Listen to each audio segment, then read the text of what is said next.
আল্লাহ রসুল সাল্লাল্লাহু আলাইহি ওয়াসাল্লাম বলেন, আল্লাহ আমি নবীকে এমন 6টি নিয়ামত দিয়েছেন যে 6টি নিয়ামত ইতিপূর্বে কোনো নবী রাসূলকে দান করেননি। বড় করে বলুন সুবহানাল্লাহ। এক নাম্বার হলো, আমার নবী বলেন, আমার সামনে যত বড় প্রশ্ন হোক না কেন, যত বড় বিভেদ হোক না কেন, আমি রসূল আমার প্রজ্ঞা দিয়ে, হিকমত দিয়ে, জ্ঞান দিয়ে মুহূর্তের মধ্যে সমাধান করে দিতে পারে। বড় করে বলুন সুবহানাল্লাহ। এই যে চমৎকার একটি জ্ঞান আল্লাহ আমি নবীকে দান করেছেন, সেইরূপ জ্ঞান ইতিপূর্বে আল্লাহ কোনো নবীকে দান করেননি। বড় করে বলুন সুবহানাল্লাহ। দ্বিতীয় নাম্বার হলো ওয়ানুসিরতু বিররুবি। আল্লাহ রসূল বলেন, আল্লাহ রাব্বুল আলামিন আমি নবীকে এমন একটি আকর্ষণ দান করেছেন, এমন একটি লুৎফ দান করেছেন, এমন একটি শান দান করেছেন, মর্যাদা দান করেছেন। আমি নবী যখন বান্দার কলবের মধ্যে ভয় সৃষ্টি করি, সাথে সাথে ওই বান্দার কলবের মধ্যে ভয় সৃষ্টি হয়ে যায়, সে আর কখনো গুনার দিকে ধাবিত হয় না। উচ্চ আওয়াজে বলুন সুবহানাল্লাহ। আমার নবী বলেন, যখন আমি আমার উম্মতকে বলেছি, ও উম্মত, শরাব পান করা যাবে না, জেনা করা যাবে না, বেবিচার করা যাবে না, জুলুম করা যাবে না, সুদ গ্রহণ করা যাবে না, এই কাজগুলো করলে জাহান্নামের মধ্যে যেতে হবে, এইভাবে করে করে যখন আমি বান্দার কলবের মধ্যে, উম্মতের কলবের মধ্যে ভয় সৃষ্টি করেছি, আমার ওই উম্মতগণ মৃত্যু পর্যন্ত জাহান্নামের কাজ করবে দূরের কথা, বরং তারা জাহান্নামের রাস্তার দিকেও তাকাননি। উচ্চ আওয়াজে বলুন সুবহানাল্লাহ। আমার নবী বলেন, আল্লাহ আমি নবীকে এমন একটি জ্ঞান দান করেছেন, আমি নবীর জবানের মধ্যে এমন শান দিয়েছেন যে আমি নবীর বলার সাথে সাথে আমার উম্মতের অন্তরের মধ্যে এমনভাবে আঘাত করেছে, বুলেটের মতো আক্রমণ করেছে যে আমি নবী যেই বিষয়টা নিষেধ করেছি, আমার কোন সাহাবা ওই বিষয়ের দিকে আর তাকান নাই। বড় করে বলুন সুবহানাল্লাহ। সে আমার নবী নুরানি জবান মুবারক দিয়ে শুধু একবার বলেছেন, উম্মত, শরাব পান করিও না, জেনা করিও না, বেবিচার করিও না, জুলুম করিও না। সাহাবায়ে কেরাম মৃত্যু পর্যন্ত কখনো শরাব পান করেননি, জুলুম করেননি, জেনা করেননি, বেবিচার করেননি। বড় করে বলুন সুবহানাল্লাহ। দেখেন, আমার নবী শুধু একবার বলেছেন, ওই একবারের প্রভাব এমনভাবে তাদের হৃদয়ের মধ্যে সেট করেছে, তারা মৃত্যুবধি পর্যন্ত, দুনিয়া থেকে ফরদা করা পর্যন্ত আর কখনো গুনার কাজ করেননি। বড় করে বলুন সুবহানাল্লাহ। এরপরে তৃতীয় নাম্বার, আল্লাহ রাসূল সাল্লাল্লাহু তাআলা আলাইহি ওয়াসাল্লাম বলেন, ওয়াহিনাতনিয়াল গনাইমু। আল্লাহ রাব্বুল আলামিন আমি নবীর জন্য গনিমতের সম্পদকে হালাল করেছেন। দুই পক্ষে যখন যুদ্ধ হয়, যুদ্ধের মধ্যে যেই পক্ষ পরাজিত হয়, সে পরাজিত হওয়ার সাথে সাথে তার সম্পদ রেখে পলায়ন করে পালিয়ে যায়। তাদের রেখে যাওয়া সম্পদগুলো আল্লাহ আমার নবীর জন্য হালাল করেছেন। উচ্চ আওয়াজে বলুন সুবহানাল্লাহ। ইসলামের মধ্যে অনেকগুলো যুদ্ধ হয়েছে। আমার নবী কাফেরের সাথে যুদ্ধ করেছেন, মুশরিকদের সাথে যুদ্ধ করেছেন, ইহুদি নাসরাদের সাথে যুদ্ধ করেছেন। যুদ্ধের মধ্যে কাফের পরাজিত হওয়ার সাথে সাথে তারা কি করেছে? পালিয়ে গিয়েছে। পালিয়ে যাওয়ার সময় তো তারা সম্পদ নেয় নাই, সম্পদগুলো মাঠের মধ্যে রেখে গিয়েছে।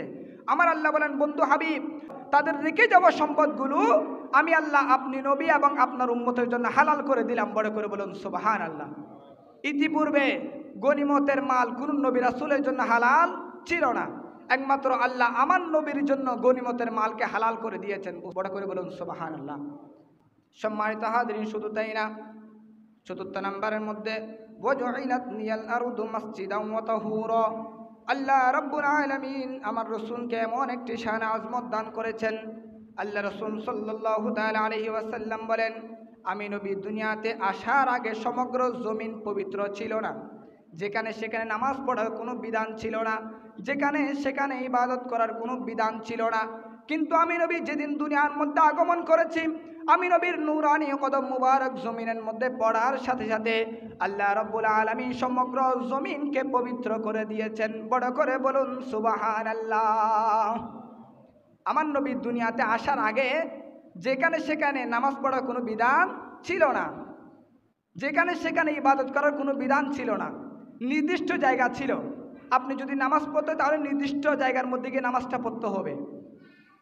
কিন্তু আল্লাহ রসুল যেদিন দুনিয়ার মধ্যে এসেছেন, আল্লাহ রসুল দুনিয়ার মধ্যে আসার পর যখন জমিনের মধ্যে কদম মুবারক রেখেছেন, আল্লাহ বলেন, ও বন্ধু হাবিব, এতদিন জমিনও পবিত্র ছিল, কিন্তু আপনি নবীর কদম মুবারক রাখার সাথে সাথে আমি সমগ্র জমিনকে পবিত্র করে দিলাম। বড় করে বলুন সুবহানাল্লাহ।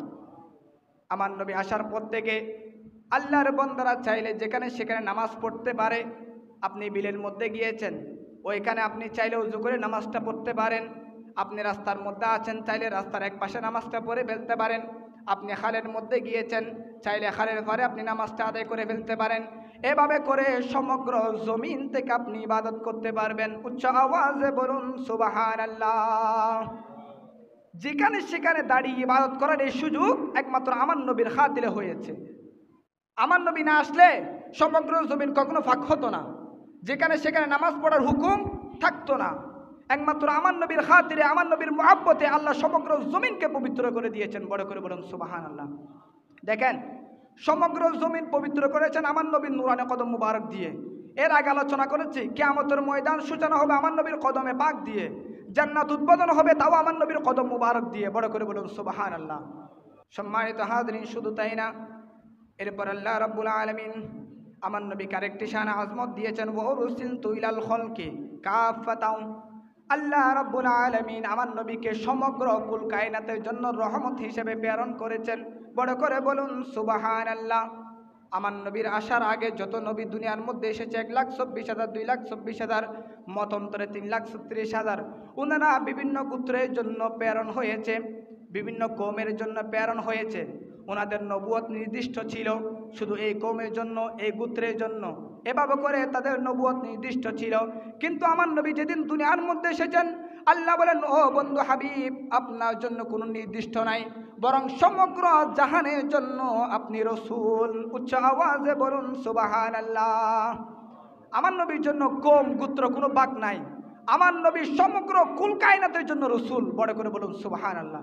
আমাদের রসুল, গাছপালার রসুল, পশু পাখি থেকে শুরু করে আল্লাহ সমগ্র সৃষ্টির জন্য রসুল হিসেবে প্রেরণ হয়েছে। বড় করে বলুন সুবহানাল্লাহ। শুধু তাই না, এরপরে আল্লাহ রাব্বুল আলামিন আরেকটি নিয়ামত দান করেছেন, ওয়া খুতিমা বিয়ান নাবিয়্যুন। আল্লাহ বলেন, বন্ধু হাবিব, আপনার মাধ্যমে নবুয়ত শুরু হয়েছে এবং আপনি নবীর মাধ্যমে আমি আল্লাহ নবুয়তকে শেষ করেছি। বড় করে বলুন সুবহানাল্লাহ। আমার নবীর মাধ্যমে নবুয়তের ক্ষমতা শুরু হয়েছে, নবুয়ত জারি হয়েছে। সেজন্য আমি প্রথমে বললাম আদমের একজন নবী আছে, উনি হলেন আমাদের নবী, নবী মুহাম্মদ রাসূলুল্লাহ সাল্লাল্লাহু আলাইহি ওয়াসাল্লাম। বড় করে বলুন সুবহানাল্লাহ। আমার নবীর মাধ্যমে নবুয়ত শুরু হয়েছে এবং আমার নবীর মাধ্যমে নবুয়ত সমাপ্ত হয়েছে। বড় করে বলুন সুবহানাল্লাহ। এই চাইতে আরো বড় নিয়ামত কি হতে পারে? সম্মানিত হাজরিন, সুতরাং আজকে যতটুকু আলোচনা হয়েছে, আল্লাহ রসুল সাল্লাল্লাহু আলাইহি ওয়াসাল্লামের এই শান আজমতগুলো বুঝে আমল করার সে তৌফিক আমাদেরকে দান করুক। সকলে বলুন আমিন।